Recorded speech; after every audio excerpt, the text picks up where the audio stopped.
Dans cet exemple, on parle du pH. Le pH d'un mélange d'une substance chimique dont la concentration en ion est donnée en mol par litre. On me donne la formule qui me permet de calculer le pH d'une solution quelconque. Pourquoi on parle de log avec le pH? C'est parce que le pH utilise une échelle qui est en base 10. Donc 10 à l'exposant quelque chose, 10 à l'exposant 1, 10 à l'exposant 2 et ainsi de suite. Et l'exposant représente le pH. Si on nous demande de déterminer le pH d'un mélange ayant une concentration en ion de 3,4 fois 10 à la moins 4, donc si ça c'est la concentration d'ion de l'hydrogène ici, je peux juste le remplacer là puis calculer mon pH. Donc le pH va être égal à moins le log de 3,4 fois 10 à la moins 4. Et là, on peut prendre notre calculatrice et le calculer parce que c'est un log en base 10. Puis notre calculatrice nous permet de calculer des logs en base 10. Donc, quand vous arrivez sur votre calculatrice et vous pitonnez le tout sur la calculatrice, vous arrivez avec un pH de 3,47. Donc, il faut bien s'assurer de bien connaître sa calculatrice, s'assurer s'il faut placer des parenthèses ou non. Donc, le moins ici, ce n'est pas la soustraction, c'est la négation. Donc, faites attention de bien regarder votre calculatrice et de bien connaître votre calculatrice pour faire ce genre de calcul. Donc, pratiquez-vous avec votre calculatrice pour vous assurer d'arriver à cette réponse ici pour la connaître le mieux possible.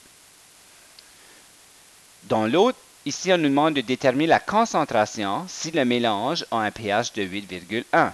Donc, on va aller remplacer le pH par 8,1 ici, puis on va chercher la valeur de H. Donc, on va avoir 8,1 va être égal à moins le log de H. Et notre but, c'est de trouver le H. Mais là, le H il est rattaché au log parce que le log de H, c'est une quantité. Je ne peux pas le diviser. Je ne peux pas diviser juste par log. Je ne peux pas diviser par H. Donc, il faut que je fasse attention de ne pas faire des opérations mathématiques qui sont incorrectes. Donc, le log de H, il attache ensemble. Il n'y a pas grand-chose que je peux faire tout de suite. Par contre, le négatif qui est là, je peux tout multiplier ici par un moins 1 pour m'assurer que ça soit positif.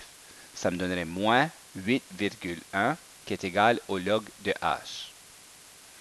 Puis là, il n'y a plus grand-chose que je peux faire pour essayer de détacher mon H du log. Mais on a vu dans la vidéo précédente qu'une forme logarithmique comme ceci peut toujours s'écrire comme une forme exponentielle. La base, parce qu'il n'y en a pas d'écrit, c'est une base 10, donc on peut faire 10 à l'exposant moins 8,1, ça va être égal à h. Donc je prends la forme logarithmique et je la transforme en forme exponentielle. Et avec votre calculatrice, c'est facile de calculer 10 à l'exposant moins 8,1. Et on arrive avec une quantité d'hydrogène de 8 fois 10 à la moins 9 mol par litre. C'est la même chose si on travaille avec l'échelle de Richter. L'échelle de Richter, c'est l'échelle qui sert à mesurer l'intensité des tremblements de terre. Donc, dans l'exemple ici, on nous donne une formule qui nous permet de calculer le nombre de Richter. Et on parle ici du tsunami qui avait eu lieu en 2004 dans l'océan Indien, qui avait libéré une énergie de 5,55 fois 10 à la 11 kWh. Donc, soit l'équivalent de 23 000 fois la bombe nucléaire de Nagasaki. Donc, on nous demande de trouver le nombre de Richter. Donc, ici, ça, c'est l'énergie déployée. Donc, je peux remplacer l'énergie de ma formule par cette quantité et trouver le R. Donc, le nombre de Richter, c'est 0,67 fois le log de 5,55 fois 10 à la 11 plus 1,17. Et encore une fois, à la calculatrice, vous pouvez facilement faire ce calcul ici. Encore une fois, il faut bien connaître sa calculatrice pour savoir qu'est-ce qu'il faut commencer à faire comme calcul. On a peut-être des parenthèses, pas de parenthèses, et ainsi de suite. Donc, pratiquez-vous, vous assurez de bien connaître votre calculatrice pour vous assurer que vous êtes capable d'arriver à la réponse de 9,03. Donc, le nombre de Richter pour ce tremblement de terre était de 9,03. Donc, il était quand même très, très élevé. Maintenant, l'autre problème, on nous demande, l'autre exemple, on parle d'un tremblement de terre qui s'est passé au Canada en 2013, donc en Colombie-Britannique. On nous donne le nombre de Richter qui est de 6,2, puis on nous demande de calculer l'énergie qui a été déployée. Donc le nombre de Richter, c'est 6,2, qui est égal à 0,67 fois le log de l'énergie plus 1,17. Mon but, c'est d'isoler le E qui est là. Mais il ne faut pas oublier que c'est le log de E est rattaché ensemble.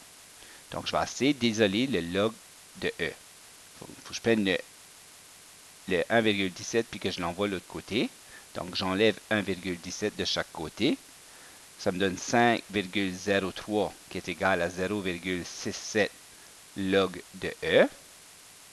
Ensuite de ça, si j'ai log de E ici, il va falloir que je divise par 0,67 de chaque côté.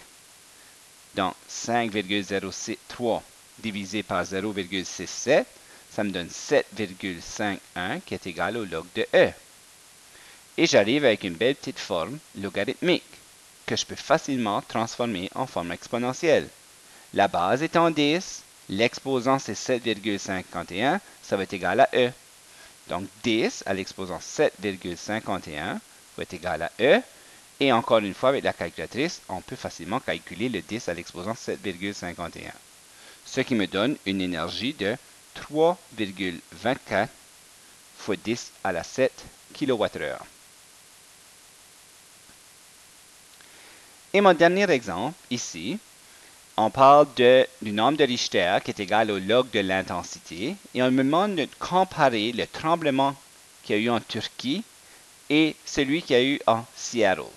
En Turquie, le nombre de Richter était 7,4, tandis que lui qui a eu lieu en Seattle était de 5,3. Et on veut savoir combien de fois le tremblement de terre de Turquie était-il plus intense que celui de Seattle. Donc, on va aller chercher l'intensité de chacun de ces tremblements de terre. Donc, en Turquie, le nombre de Richter, c'est 7,4. C'est égal au log de l'intensité. Moi, je veux savoir l'intensité, donc je transforme en forme exponentielle. 10 à l'exposant 7,4, c'est égal à l'intensité du tremblement en Turquie. Je fais la même chose pour Seattle, qui est 5,3, est égal au log de I. Je transforme à la forme exponentielle, donc 10 à l'exposant 5,3, c'est égal à l'intensité du tremblement de terre qui a eu en Seattle. Et si on veut comparer les deux, donc l'intensité du tremblement de terre en Turquie par rapport à l'intensité du tremblement de terre à Seattle, ça va me donner 10 à l'exposant 7,4 divisé par 10 à l'exposant 5,3. Et quand on divise des bases qui sont identiques, on soustrait nos exposants. Donc ici, on va avoir 10 à l'exposant 2,1. Et quand on fait ce calcul, on arrive avec une réponse de 125. Donc le tremblement de terre en Turquie était 125 fois plus intense que celui de Seattle.